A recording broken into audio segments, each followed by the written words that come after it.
ഈശോ മിശിഹായ്ക്ക് സ്തുതിയായിരിക്കട്ടെ. പ്രിയ സഹോദര സഹോദരി, നിനക്ക് നല്ലൊരു ദിവസം നേരിയ ഈശോ നിന്റെ ജീവിതത്തെ സമർത്ഥമായിട്ട് അനുഗ്രഹിക്കട്ടെ. ഈശോയുടെ കല്ലറയിലേക്ക് ആദ്യം എത്തിയ മഗ്ദലന മറിയമാണ്. മഗ്ദലന മറിയവും കൂടെ അവിടെ എത്തിക്കഴിഞ്ഞപ്പോൾ ദൂതന്റെ ദർശനം ഉണ്ടാകുകയാണ്.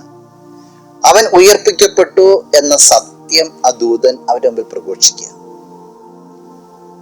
വിശുദ്ധ മത്തായി അറിയിച്ച സുവിശേഷം 28-ാം അധ്യായം 8-ാം വാക്യം ഇങ്ങനെയാണ് പറയുക: അവർ കല്ലറ വിട്ട് ഭയത്തോടും വലിയ സന്തോഷത്തോടും കൂടെ ശിഷ്യന്മാരെ വിവരമറിയിക്കാൻ ഓടി.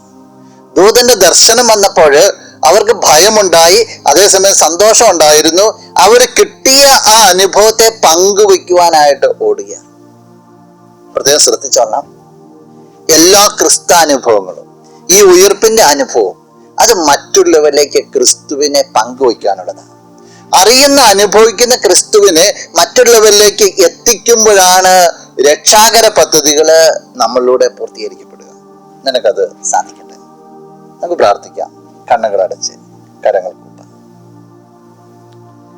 നല്ലവനായ കർത്താവേ, നിന്നെ ഞാൻ സ്തുതിക്കുന്നു, ആരാധിക്കുന്നു, മഹത്വപ്പെടുത്തുന്നു.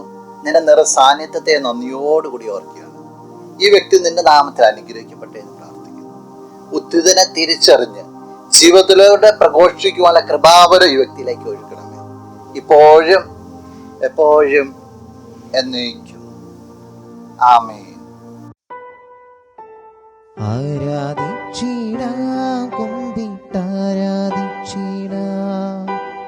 ആരാധിക്കുമ്പോൾ അപദാനം പാടിടാം.